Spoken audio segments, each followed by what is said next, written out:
예수 그리스도 이름으로 하나님 말씀 증거하겠습니다.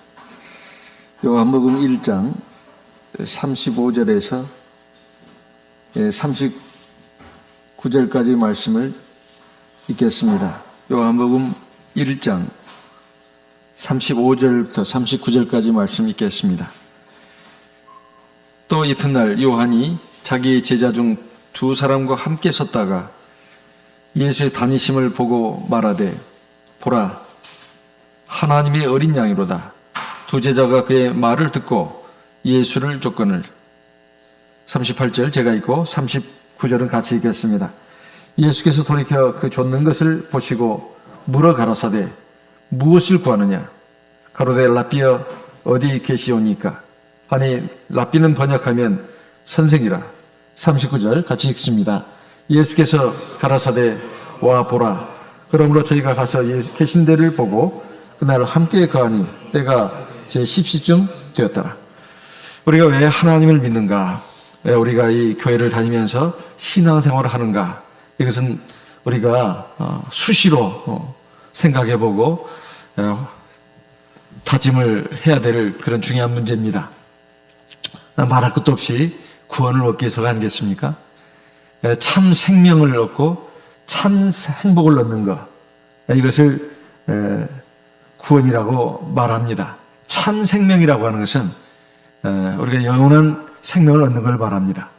이제 육체적으로만 몇십 년 살다가 죽는 것이 아니라, 그리고 죄악 가운데서 여러 가지 많은 고통을 당하고 살다가 허망하게 죽고, 그리고 죽음 뒤에는 또 불못의 심판을 받는 것이 아니라 우리가 하나님 앞에서 죄 문제를 해결하고 하나님의 백성이 되고 자녀가 되어서 참 자유를 누리고, 그리고 이제 육신의 생명이 끝남과 함께 영원한 하나님 나라로 들어가서 영원한 영광을 누리는 것, 이것을 갖다가 구원이라고 말하는데, 오늘 말씀을 보면 요한복음 그 1장에 이제 후반부로 접어들고 있습니다.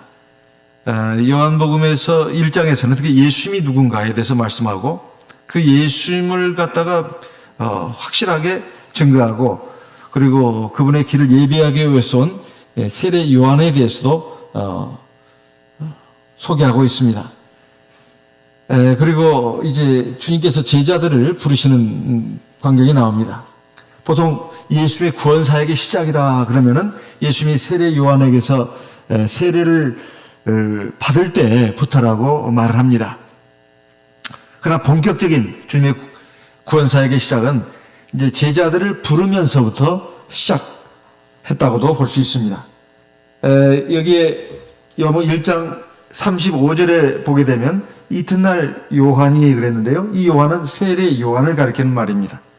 세례 요한이 자기 제자 중 두 사람과 함께 섰다가 예수의 다니심을 보고, 그 이튿날이라는 게 무슨 말일까요?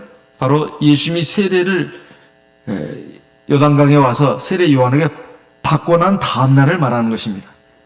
요한복음 1장 29절로 34절에 보면 이게 세례 요한에게 예수님이 세례를 받으러 온 그 장면을 소개하고 있습니다. 이것은 마태복음 3장에도 있는 내용입니다. 이 세례를 받고 나서 그 다음 날 이제 예수님이 다니시는 것을 세례 요한이 보면서, 세례 요한이 자기 제자들 가운데 두 제자와 함께 있었는데 그 두 제자에게 말을 했습니다. 보라 세상 죄를 지고 하는 하나님의 어린 양이로다. 이것은 그 전날에도 했던 말입니다. 요한복음 1장 29절에 보면 요한이 예수께서 자기에게 나오심을 보고 가로되 보라 세상 죄를 지고 하는 하나님의 어린 양이로다. 세례를 받으러 세례 요한에게 오셨을 때 세례 요한이 자기 제자들에게 한 말입니다. 이 말을 다음날 또 한 번 하는 것입니다. 예수님이 다니시는 것을 보고 세례 요한이 자기 옆에 있는 두 제자한테 말을 했습니다. 그 두 제자 중에 한 제자는 안드레입니다. 베드로의 형제 안드레. 또 한 제자는 요한입니다. 요한. 세례 요한이 아니고 나중에 예수님의 12제자 중에 한 사람이 된 사도 요한을 말하는 것입니다. 이 두 제자가 안드레와 요한이 원래 세례 요한의 제자였습니다. 그런데 세례 요한이 말하는 겁니다. 보라, 세상 죄를 지고 가는 하나님의 어린 양이로라. 즉 우리의 구원자다, 그리스도다, 이런 말입니다. 그러니까 이렇게 말을 하니까 37절에 보면 두 제자가 그의 말을 듣고, 즉 세례 요한의 말을 듣고 예수를 쫓았다, 이렇게 말하고 있습니다.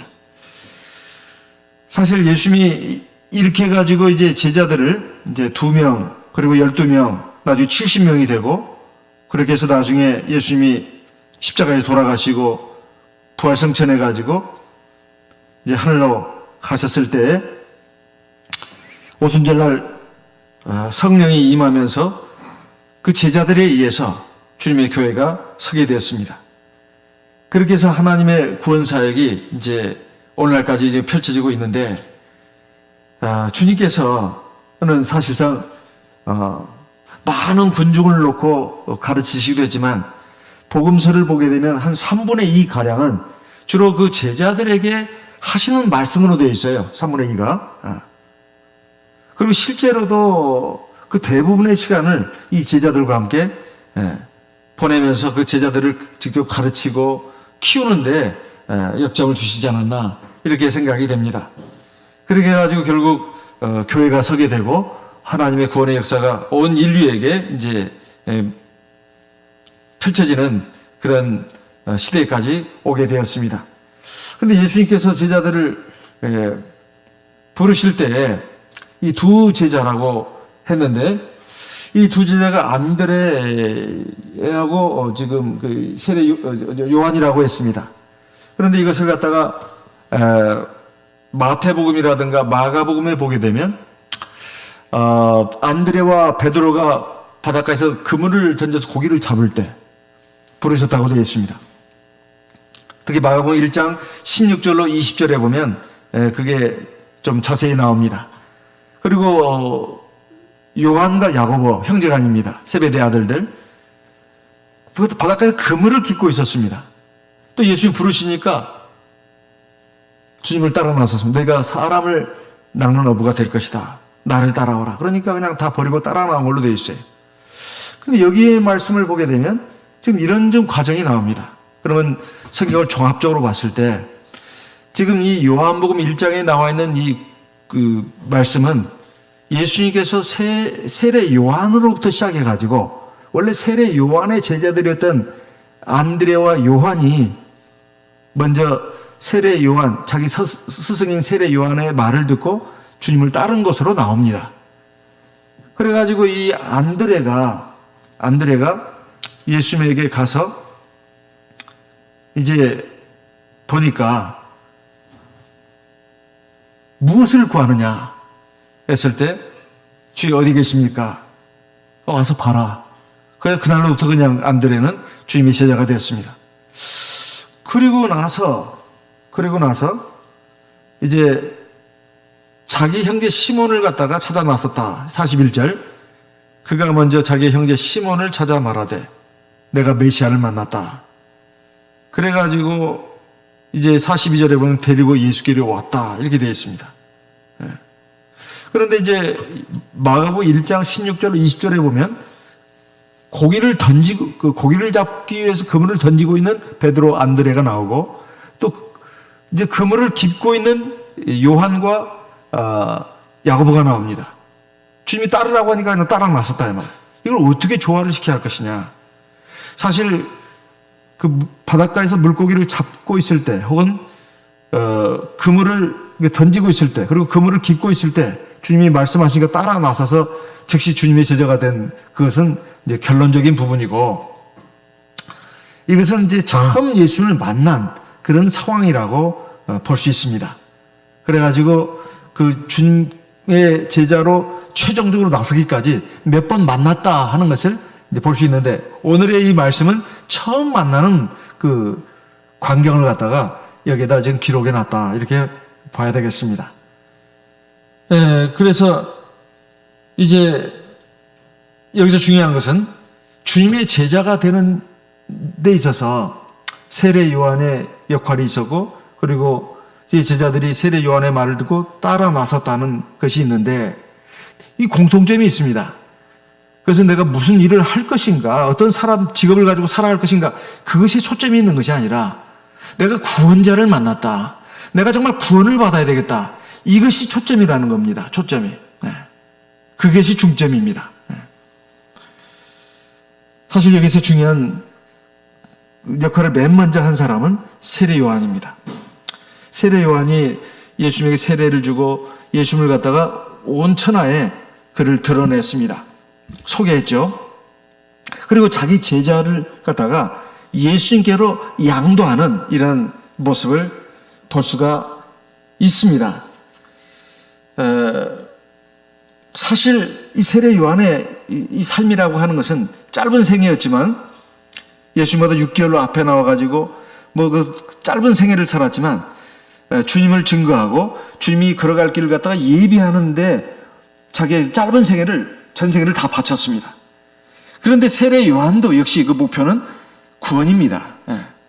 그런데 세례 요한이 그 구원을 위해서, 자기 구원을 위해서 믿음을 가진 것은 당연하거니와 하나님의 나라를 위해서 그가 일을 했다는 것입니다. 그리고 자기가 지금 가르치고 했던 그 제자들을 갖다가 주님 앞에 넘겨줬어요. 사실 이것이 너무 당연한 거 아니냐 이렇게 생각할 수 있는데, 사실 이것은 자기의 명예, 자기의 어떤 입장, 이런 것을 전혀 생각지 않고 오로지 주님을 위해서, 하나님의 나라를 위해서 수고했다는 것입니다. 그래서 이제 요한복음 3장에 가서 보면 세례 요한이 제자들이 제법 좀 많았던 것 같습니다. 그 안드레와 요한뿐만이 아니라 또 여러 제자들이 있었는데, 이 자기 제자들이 그쪽으로 많이 가고 많은 사람들이 그를 따라가는 걸 보면서 그 세례 요한의 제자들이 그걸 걱정을 합니다. 그때 세례 요한이 이런 말을 합니다. 요한복음 3장 26절, 저희가 요한에게 와서 가로되 랍비여, 선생님과 함께 요단강 저편에 있던 자 곧 선생님이 증거하시던 자가 세례를 주매 사람이 다 그에게로 가더이다. 27절, 요한이 대답하여 가로되 만일 하늘에서 주신 바 아니면 사람이 아무것도 받을 수 없느니라. 지금 사람들이 그동안 우리를 따랐는데, 선생님과 우리를 따랐는데 저쪽으로 다 갑니다. 우리는 이제 어떻게 합니까? 아무것도 이제 아닌 사람들이 되잖아요. 우리 이제 존재 가치가 없어지는 거 아닙니까? 우리는 어떻게 삽니까? 지금 제자들은 지금 인간적인 입장에서 그렇게 말하는 거예요. 그런데 요한은, 세례 요한은 말하기를 하늘에서 주신 바가 아니면 사람이 아무것도 받을 수 없느니라. 이 말은 지금 저 예수님은 하늘에서 오신 분이다. 그리고 하나님의 함께 하심으로, 역사하심으로 지금 이러한 일이 일어나고 있는 것이다. 이렇게 말하고 있습니다. 그러면서 28절에 보면 나의 말한 바 나는 그리스도가 아니요 그의 앞에 보내심을 받은 자라고 한 것을, 이것은 지금까지 세례 요한이 한 말입니다. 나는 구주가 아니다. 나는 그리스도가 아니다. 나는 구주 그리스도의 길을 예비하러 온 자다. 지금까지 내가 계속 그렇게 말해왔다. 근데 그것을 갖다가 이제 앞으로는 너희들도 그래 말해야 된다. 이걸 말하고 있습니다. 28절에 증거할 자는 너희니라. 30절 같이 읽어보겠습니다. 30절, 그는 흥하여야 하겠고 나는 쇠해야 하리라. 29절에 보면 마지막 부분에 가서 나는 이러한 기쁨이 충만하였나라. 이것은 이제 신부를 취하는 자는 신랑이라고 말하면서 지금 신랑이 왔다는 거예요. 그래서 나는 지금 굉장히 기쁘다. 우리가 참 믿음 생활 하면서나 또는 뭐 세상의 삶을 살아갈 때 항상 염두에 둬야 될 것이 있다고 생각이 됩니다. 이것은 이 교회는 하나님의 교회다. 그리고 이 교회는 구원을 위해서 있는 것이다. 교회가 하나님이 우리 인간을 구원하기 위해서 하나님이 친히 세우신 것이고 그 질서가 있다면 내 입장이나 이런 것은 다 이것은 생각하지 말고 하나님의 뜻이 이루어지기를, 하나님의 구원의 역사가 이루어지고, 그리고 나도 구원을 받는데 초점을 맞춰야 합니다. 근데 이것이 무슨 세상의 무슨 집단 단체처럼 되다 보면 알력이 생겨요. 알력이. 예전에 어떤 글에서 보니까 중벼슬은 닭벼슬보다 못하다. 근데 중들이 막 서로 싸우고 다툰다는 거죠. 그 말이 참 남의 말 하는 것 같지가 않았습니다. 중벼슬은 닭벼슬보다 못하다. 이게 도대체 이게 사실 이 교회가 주님의 교회고, 주님이 왕이신데, 주님이 주인이신데, 어느 순간 보면은 내가 인간적인 어떤 생각에 사로잡혀가지고, 이 감정이 일어나고, 혈기가 일어나고, 또 시기 질투하고, 경쟁하려고 하고, 이거 참 우스운 일입니다. 이런 것이 있어서는 안 된다. 이런 것입니다. 이건 너무나 당연한 것인데, 너무나 당연한 것인데도 깜빡 잊을 때가 많다, 이 말이에요. 그래가지고, 세상에 무슨 권세자들이 하는 것처럼, 이렇게 하거나, 또는 파당을 이루거나, 이렇게 돼서는 안 되겠다 하는 것입니다. 주님이 왕이시고, 주님이 주인이시다. 나는 주님이 택한 백성이고, 그의 도구다. 이런 것이 딱 바로 서야 이 믿음에 바로 서 있는 것입니다. 그렇지 않으면 내가 뭔가 이 무슨 주도권이 있고 내가 뭔가 주인이고 이렇게 되다 보면 정말 하나님 앞에 옳지 못한 일을 할 가능성이 많습니다. 근데 이 세례 요한을 보면 이 정신이 아주 투철하다 이 말이에요. 우리도 그래야 되겠습니다. 내가 하나님 앞에 나오는 것, 내가 이 교회 생활하는 것은 바로 나의 구원을 위해서 하는 것이고, 또 하나님의 구원의 역사에 큰 흐름에 내가 그 많은 사랑 가운데 하나 들어있다는 것만 해도 얼마나 감사한가. 이런 마음으로 우리가 이 신앙의 길을 걸어가야 되겠습니다. 세례 요한은 그것을 아주 모범적으로 우리에게 보여줬습니다.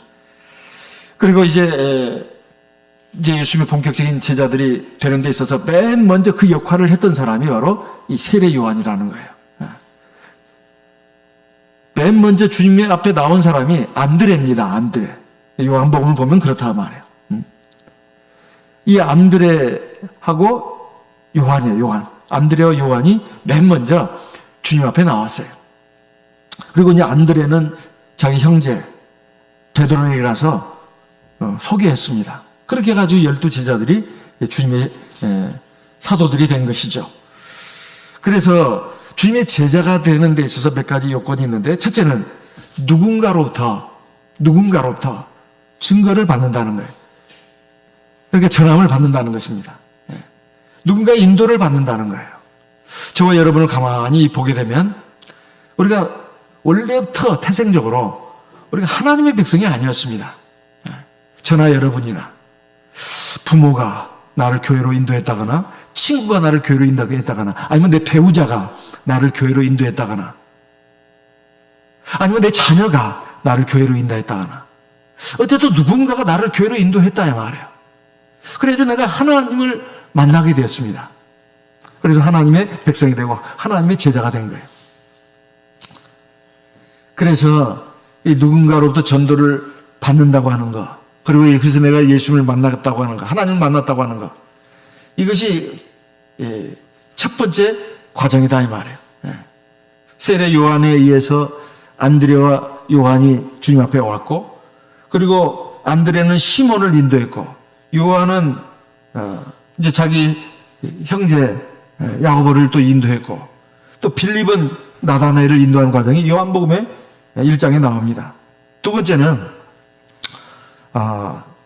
듣고 쫓아가는 것입니다. 요한복음 1장 이 37절, 두 제자가 그의 말을 듣고, 지금 세례 요한의 말입니다. 두 제자 안드레와 요한이 세례 요한의 말을 듣고, 그 말이에요. 예수를 조건을 들었으면 주님을 쫓아가야 된다 이 말이에요. 여기서 구체적인 행동을 말하는 것입니다. 누군가에서 진리의 말씀, 생명의 말씀을 들었다면 이제는 주님을 따라가야 된다 이 말이에요. 구체적인 동작이 있어야 돼요. 예수께서도 말씀하지 않았습니까? 너희는 내게로 와서 내 멍에를 베고 내게 배우라. 이것은 믿음 생활이라는 것은 가만히 앉아 있는 것이 아니라 주님을 따르면서 배우는 것을 말합니다. 그래서 듣고 나서 쫓았다 이렇게 되어 있지 않습니까? 세 번째, 주님을 따른다고 하면서 그 목표가 분명해야 된다 이 말이에요. 30절에 보면 이제 예수님께서 자기에게 나온 안드레와 요한을 보시고 물었습니다. 무엇을 구하느냐? 대체 왜 왔느냐 이 말이에요. 너희들 나한테 왜 왔느냐? 주님 모르시겠습니까? 당연히 알죠. 대체 무엇을 원해서 나한테 왔느냐? 너희들은 왜 나를 따르려고 하느냐? 이거 묻는 것입니다. 사실 사람에게는 기본적으로 욕망이 있잖아요. 예수님이 세례를 받으시고 성령으로 인증을 받으신 후에 광야에 나가서 마귀에게 3가지 시험을 받지 않았습니까? 우리 다 잘 알고 있는데 그것은 인간에게 있는 그 3가지 욕망을 갖다가 가지고 마귀가 시험한 겁니다. 첫 번째 욕망은 뭔가를 얻고자 하는 욕망이에요. 돌을 가지고 떡을 만들어 먹어라. 지금 굉장히 줄여 있잖아요, 주님이. 이거 우리가 살아가면서 특히 경제적인 문제에 있어서 다 이 필요성을 느끼고 있습니다. 먹고 살기 위해서는 가장 기본적인 것이잖아요. 뭔가를 얻고자 하는 그 욕망이 있다 이 말이에요. 두 번째는 천하 만국의 영광을 보여주면서 나에게 경배하면 이 모든 걸 너에게 주겠다. 이거 왕이 되게 해주겠다는 거 아니에요? 두 번째 사람에게 있는 욕망이라고 하는 것은 뭔가 되고 싶은 욕망이에요. 되고 싶은 욕망. 세 번째는 성전 꼭대기에 맨 높은 데 올려놓고 뛰어내려라. 그러면 하나님 천사를 보내가지고 네 발이 부딪히지 않게 보호해줄 것이다. 이것은 아니 성전 꼭대기에 올라가가지고 뛰어내릴 이유가 뭐겠습니까? 뛰어내리면 사람들이 와 그러잖아요. 남들은 감히 엄두도 못하는 거. 참 놀라운 일을 하니까 사람들이 와 하고 감탄하지 않겠어요? 그리고 박수 보내지 않겠어요? 이 보이고 싶은 욕망입니다. 사람이 기본적으로 3가지 욕망이 있어요. 하나는 뭔가를 얻고 싶은 욕망, 또 하나는 뭔가 되고 싶은 욕망, 또 하나는 뭔가를 보이고 싶은 욕망, 남들에게. 이 3가지 욕망이 기본적으로 인간에게 있다 이 말이에요. 이것을 마귀가 간파하고 예수님을 시험한 것인데 바로 우리 인류의 대표자로서 예수님이 그 시험을 받으셨고 그 시험을 이기셨습니다. 그러니까 예수님이 지금 묻는 겁니다. 대체 무엇을 바래서 나한테 온 것이냐? 우리가 하나님을 믿는 목적을 분명히 하지 않으면 조금만 시험이 와도 그냥 넘어져 버립니다. 넘어져 버려요. 가령 내가 뭔가 바라고 원하는 것 때문에 하나님 앞에 막 기도를 합니다. 하나님 좀 도와주시면 좋겠어요. 그런데 내가 원하는 그것을 안 주신단 말이에요. 그러면 하나님에 대해 실망해요. 화도 납니다. 난 하나님 그런 하나님 안 믿겠다고. 이게 목적이 뭔가 잘못된 거예요. 목적이 잘못된 겁니다. 내가 좀 뭔가 되고 싶은데 하나님이 그거를 허락을 안 한다 이 말이에요. 그러면 내 욕망이 좌절되니까 하나님에 대해서 굉장히 실망해요. 화가 납니다. 내가 뭔가 사람들에게 뭔가 보여주고 싶다 이 말이에요. 근데 하나님이 그걸 막으신다 이 말이에요. 화가 납니다. 하나님께 실망해요. 그러면 이제 하나님에 대한 믿음이 막 떨어지고 약해지고 이제는 뭐 세상으로 흘러가 버리고 뭐 하나님이 어디가 있냐고 이렇게 돼버린다 이 말이에요. 이것이 과연 우리가 하나님을 믿는 목적이냐 이 말이에요. 우리가 주 예수를 따라가는 목적이냐 이 말이에요. 그게 아니지 않습니까? 우리가 주 예수를 믿고 하나님을 찾는 목적은 바로 참 생명을 얻기 위해서 그리고 참 행복을 얻고 누리기 위해서 그러는 거 아니겠습니까?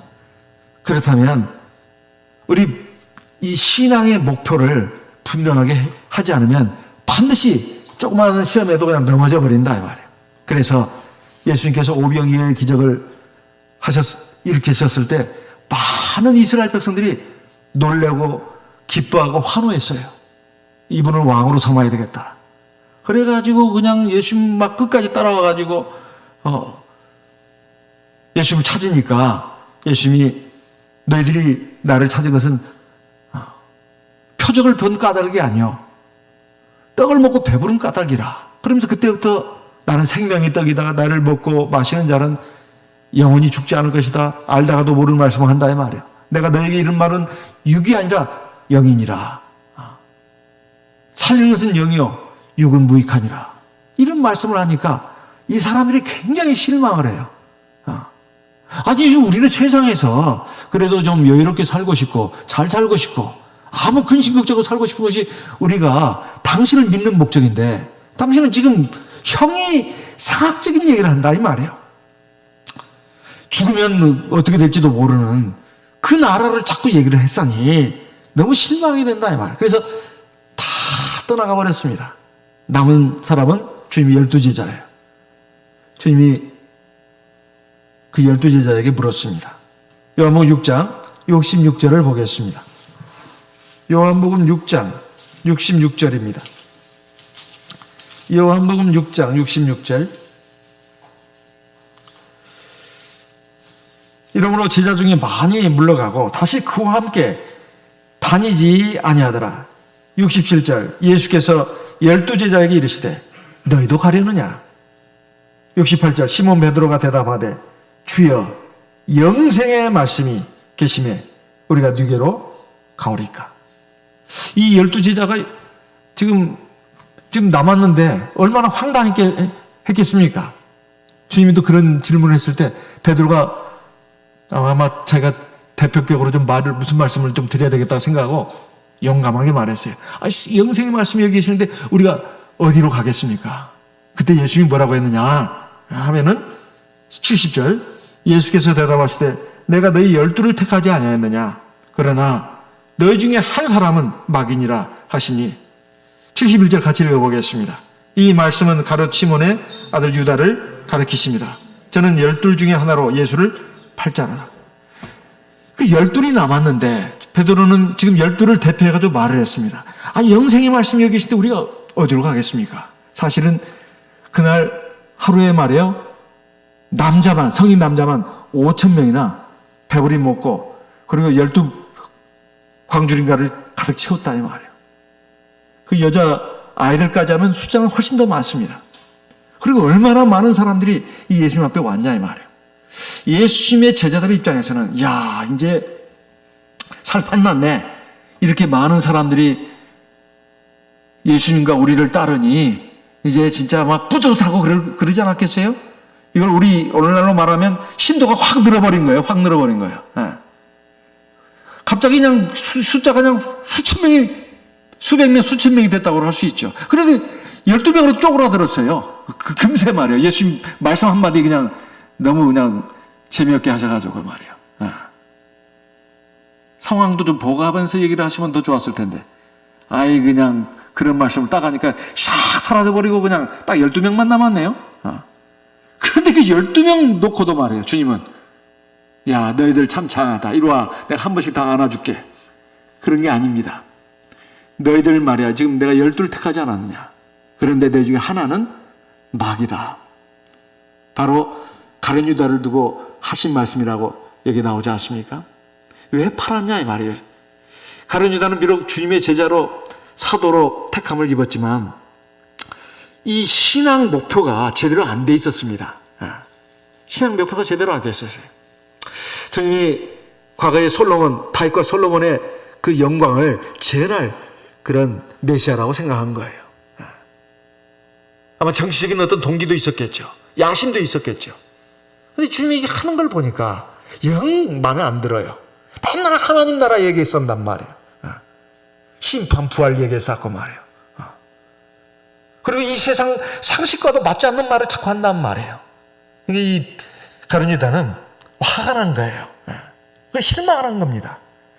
이 신앙의 목표를 바로 세우지 않으면 이렇게 되게 되어 있습니다. 이거 누구도 예의가 없어요. 그래서 숫자가 중요한 건 아닙니다. 물론 많이 구원받을수록 좋습니다. 그렇지만은 그것이 억지로 되는 문제는 아니다 이 말이에요. 그래서 사실 참된 신앙 그리고 우상 숭배자의 그 신앙은 이 차이가 있습니다. 우상 숭배자의 신앙은 주로 이 현세에서의 평안이에요. 현세에서의 형통함입니다. 현실 세계, 육신에 가지고 사는 이 현실의 삶에서의 성공이에요. 그렇지만 참 신앙은 이 세상에서는 폭풍 가운데서의 평안이에요. 그리고 죄악에서 자유로운 그런 참 자유를 얻는 것입니다. 그리고 생명의 말씀, 진리의 말씀을 따라서 결국 영원한 하나님 나라에 들어가는 것입니다. 사실 세상의 삶이라는 것은 단 한 번에 끝나고 그리고 몇십 년이면 끝나지 않습니까? 그래서 우리가 가진 이 참 신앙은 이 생명의 길이다, 그런 말씀이에요. 그래서 그 세 번째는 어쨌든 우리 신앙 목표를 분명히 해야 된다는 거예요. 네 번째는 뭘까요? 주님의 제자가 되려면 그 네 번째 요건은 바로 그렇게 주님이 물으셨을 때 제자 안드레가 물었습니다. 뭐라고 물었겠습니까? 라삐 어디 계시오니까? 선생님 어디 사십니까? 그 말입니다. 그래서 예수님이 대답을 하셨습니다. 39절에 예수께서 가라사대 와보라. 와보라. 와서 한번 보라는 거예요. 이 말씀은 와오면은 보게 될 것이다, 그 말이에요. 그러면 지금 이 베드로가 지금 안드레가 지금 주님 어디에 계십니까? 이 말은 무슨 말이겠습니까? 이것은 내가 주님과 함께 있겠습니다, 그 말이에요. 주님과 함께 있겠습니다. 그것이 바로 내 신앙의 목표다, 그것입니다. 사실 이것은 주님과 함께 있겠다는 것은 주님과 같이 숨쉬고 같이 살겠다, 같이 행하겠다, 그 말이에요. 요한복음 12장 26절 말씀을 보겠습니다. 요한복음 12장 26절. 요한복음 12장 26절 같이 읽어보겠습니다. 요한복음 12장 26절입니다. 같이 읽겠습니다. 사람이 나를 섬기려면 나를 따르라. 나 있는 곳에 나를 섬기는 자도 거기 있으리니 사람이 나를 섬기면 내 아버지께서 저를 귀히 여기시리라. 사람이 나를 예수를 섬기려면 나를 따르라. 그 예수를 따른다는 게 뭐냐 이 말이에요. 나 있는 곳에 나를 섬기는 자도 거기 있을 것이다. 이것은 내가 살아가면서 내 신앙의 어떤 그 내용을 갖다가 내가 원하는 거, 내가 바라는 것, 이것을 하나님이 꼭 이루어 주시기를 바란다, 이렇게 초점을 맞추지 말고 하나님의 뜻이 어디 있는가, 거기다 초점을 맞춰야 된다는 거예요. 근데 우리는 보통 그 신앙생활 하는 것도 자기 위주 본의로 생각을 하는 경우가 있습니다. 이건 사실은 초보적인 신앙이에요. 하나님 이것도 해주시고 저것도 해주시고 이거 이렇게 해주셔야 합니다, 저것도 이렇게 해주셔야, 내가 주인이요, 내가. 하나님은 종이에요, 종. 말로는 주 예수 이름으로 기도한다고 하면서 주 예수 그리스도 이름으로 기도한다고 해서 내가 내 결론을 다 정해놨습니다. 그래가지고 들이내민다 이 말이에요. 내 요구 들어주셔야 합니다. 하나님은 종이 된 거예요. 그게 반대가 된 겁니다. 하나님이 왕이시고 주인이시고 내가 종입니다. 그러면 내 생각은 말할 수 있습니다. 내 계획도 말할 수 있어요. 하지만 내가 하나님보다 지혜로울 수는 없잖아요. 하나님 완전하신 분입니다. 완전한 지혜, 완전한 능력을 갖고 계세요. 그렇기 때문에 그 하나님이 나에 대한 주권을 인정한다면 내가 내 소원도 말할 수 있고 내 계획도 말할 수 있지만 하나님은 나보다 더 지혜로우시고 완전하신 분입니다. 저를 온전한 길로 이끌어 주십시오. 이것이 바로 신앙입니다. 주님이 있는 곳에 내가 가는 거예요. 하나님의 관심사, 하나님의 뜻, 하나님의 생각, 하나님의 말씀 있는 곳에 내가 간다, 그 말이에요. 내 생각, 내 주관, 내 인생관, 내 가치관, 내 삶의 목표에 하나님을 끌어오는 것이 아니라 내가 하나님께로 가는 것, 이것이 신앙이다. 그 말입니다. 그래서 내 자신의 욕망을 하나님 앞에 이루려는 생각보다도 하나님의 뜻이 어디 있는가? 하나님이 계신 곳이 어딘가? 거기에 나도 있어야 되겠다. 그래서 사실 살아가면서 그러면 나는 없어지는 거 아닐까? 그게 아닙니다. 사실은 내가 어떤 문제 가지고 참 안달이 나고 막 복달이 나요. 이거 갖고 싶어서, 이거 되고 싶어서. 그럴 필요가 없어요, 사실은. 우리가 신앙적으로 정말 완전한 신앙을 가지고 잘 생각해 보면 사실 그럴 필요가 없습니다. 내가 이거 놓치면 안 돼. 이거 누구한테 뺏기면 안 돼. 그것도 어리석은 생각이에요. 그러지 말고, 마음은 있습니다. 하지만 하나님께 기도하는 거예요. 하나님 허락하시면 하나님 나한테 주시는 겁니다. 허락하지 않으면 그건 내가 안달 복달할 필요가 없는 거예요. 그것이 물건이 됐든 집이 됐든 세상의 어떤 직업이 됐든 아니면 어떤 세상에 무슨 좋은 자리가 됐든 어떤 사람이 됐든 욕심을 낼 필요가 없는 거예요. 하나님 완전하신 분입니다. 하나님은 내 마음을 보시는 거예요. 그리고 이게 진짜 신앙입니다. 신앙으로 간 사람이 진짜 지혜로운 사람이에요. 하나님 절대 그 사람을 내버려 두지 않습니다. 성경에 나오는 많은 위인들이 다 그랬습니다. 자기를 버리고 하나님을 자기 주인으로 삼은 거예요. 그러면 손해보느냐? 아니에요. 요셉도 다니엘도 모세도 다 보십시오. 아니 세상적으로 성공한 사람 보면 요셉과 다니엘을 볼 수가 있습니다. 자기가 주인이었습니까? 아닙니다. 세상적으로 진짜 성공한 사람들이에요. 요셉과 다니엘만 그런 게 아닙니다. 그렇다 해서 내가 아무것도 않고 가만히 있으면 된다. 그게 아닙니다. 내가 계획도 세우고 노력도 하지만은 내 위에 왕이 하나님이시다. 그리고 그분의 뜻이 무엇일까? 이걸 생각해 나가면 하나님은 나에게 가장 좋은 걸 주신다. 그 말입니다. 그래서 주님이 계신 곳에 내가 가겠다. 주님이 뜻 있는 곳에 내가 가겠다는 거예요. 내 뜻 가운데로 주님을 끌어오는 것이 아니라 주님의 뜻 가운데로 내가 간다는 것입니다. 이게 바로 주님의 제자가 될 수 있는 마지막 조건입니다. 우리도 그래야 되겠습니다. 그러면 내 아버지께서 저를 귀히 여긴다고 했어요. 나를 섬기려고 하는 자는 나를 따라라. 나 있는 곳에 나를 섬기는 자도 거기 있을 것이다. 그렇게 나를 섬기는 사람은 하나님께 내 아버지께서 저를 귀하게 여길 것이다. 귀하게 여기는 사람에는 귀한 걸 주십니다. 촉을 왕창 주시는 거예요. 우리가 좀 바꿔야 되겠습니다. 지금까지 신앙의 관점, 삶의 잘못된 관점을 이 정상으로 바꿔야 되겠어요. 이 말씀에 의거해 가지고. 하나님, 내가 그동안 너무 부족했고 어리석었습니다. 그 인정해야 합니다.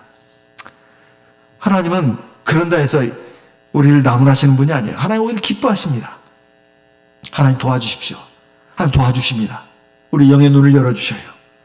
그리고 우리가 정말 지금까지 보지 못했던 무궁무진한 도화를 보게 하십니다. 요한복음 14장 4절 말씀도 읽어보겠습니다. 요한복음 14장 4절입니다. 3절, 요한복음 14장 3절, 가서 너희를 위하여 처소를 예비하면 내가 다시 와서 너희를 내게로 영접하여 나 있는 곳에 너희도 있게 하리라. 14장 1절에 보면 너희는 마음에 근심하지 말라. 하나님을 믿으니 또 나를 믿어라. 왜냐하면 자기들 기대에 맞지 않게 예수님이 자꾸 이상한 말을 한단 말이에요. 내가 너희를 떠나갈 것이다. 그래도 너희를 걱정하지 마라. 이 참 우리 마음에 안 맞는 말이에요. 제자들이 입장에 봤을 때는. 그래서 근심하지 마라. 하나님 믿으니 또 나를 믿어라. 내가 가서 처소를 예배해가지고 내가 너희를 영접할 것이다. 그리고 나 있는 곳에 너희도 있게 할 것이다. 4절 같이 읽어보겠습니다. 내가 가는 곳에 그 길을 너희가 알리라. 이게 신앙입니다. 그런데 여기서 중요한 마지막 그 관점은 이것입니다. 안드레가 이제 예수님 가신 것을 보고는 얼마나 눈치 있겠어요. 그런데도 안드레는 제가 주님과 함께 있겠습니다. 그랬습니다. 이게 신앙이에요. 이것을 인간적인 눈으로, 세상적인 눈으로 보면, 이 양반 따라다니면 뭔가 좀 좋은 것이 있을 줄 알았는데 그 집도 그냥 형편없고, 이거 밥이나 제대로 먹을 수 있을지도 모르겠다. 이런 걱정이 드는 거예요. 그런데도 이분은 바로 생명의 주님이시다. 영원한 생명, 영원한 복, 이 세상 모든 것을 다 가지신 분이다. 아니, 그 외형으로 보면 그렇게 안 보인단 말이에요. 우리가 믿음의 눈은, 영의 눈을 보면 항상 사람을 볼 때도 그 가능성을 봅니다. 그 사람 안에 있는 진실, 그리고 믿음, 그리고 사랑, 그리고 앞날에 대한 참 소망. 이게 그 사람의 가능성이에요. 하나님도 우리 그걸 보십니다. 근데 안드레가 그걸 봤어요. 아주 잘한 선택이죠. 하룻밤 잤습니다. 그러고 나서는 자기 형제, 아마 형인 것 같아요. 베드로에게 가서, 형님, 내가 구주를 만났습니다. 전도를 했어요. 그래서 주님 앞에 나오게 해서 주님을 만나게 했습니다. 우리가 전도라고 하는 것은 막 알지도 못하는 사람, 참 먼데 있는 사람 찾아가가지고 막 전도하는 게 전도하면 얼마나 힘들겠어요. 사실은 내가 잘 가까운 사람, 내가 잘 알고 지내는 사람, 내가 제일 사랑하는 사람을 주님께로 인도하는 것이 전도의 시작입니다. 두 번째, 내가 뭘 좀 알고 은혜가 충만해졌을 때 내가 누구한테 복음을 전해야 되겠다. 그게 아닙니다. 그게 아니에요. 내가 참 이분이 참 구주시고 하나님 틀림없어. 이게 진리가 진짜 생명의 진리야. 맞는 진리야. 그러면 그 기쁨의 감격이 사라지기 전에, 화석처럼 굳어지기 전에 나서야 합니다. 그래가지고 내 가장 가까운 친구, 내 가족, 내 사랑하는 사람, 내 친한 친구 주님께로 소개하는 거예요. 내가 전도하려 하는 것이 아니라 소개하는 것입니다. 그러면 주님이 알아서 또 하시는 거예요. 그렇게 생각해야 우리가 전도도 쉽게 할 수 있습니다.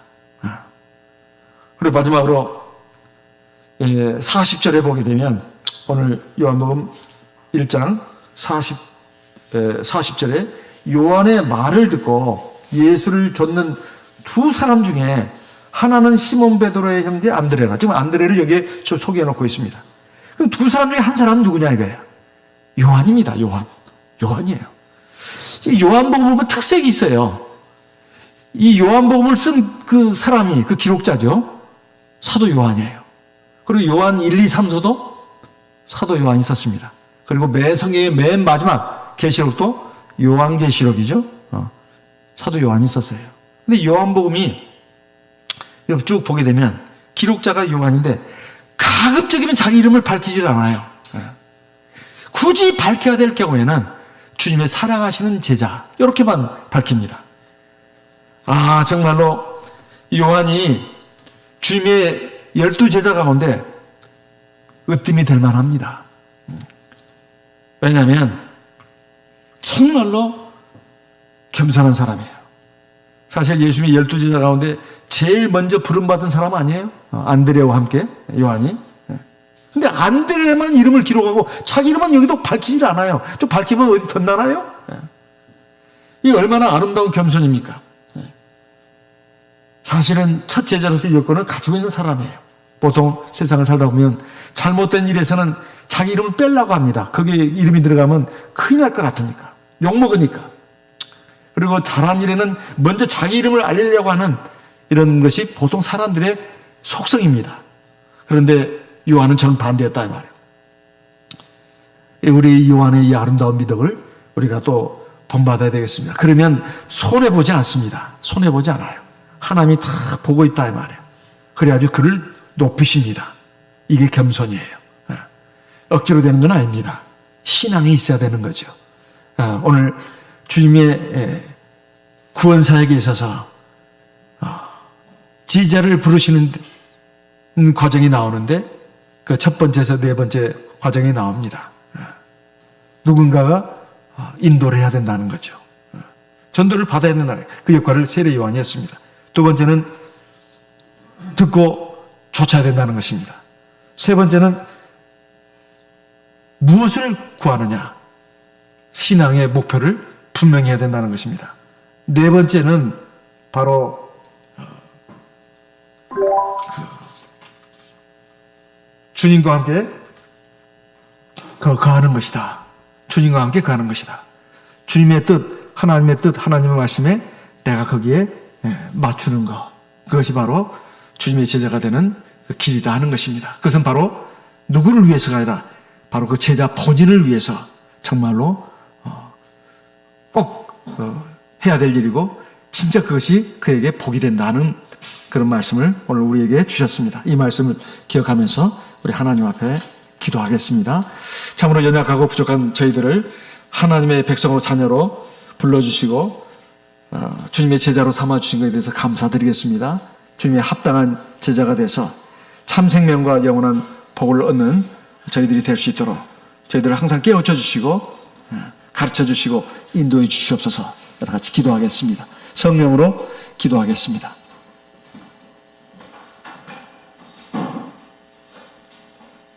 할렐루야. 주 예수 그리스도 이름으로 기도드리옵나이다.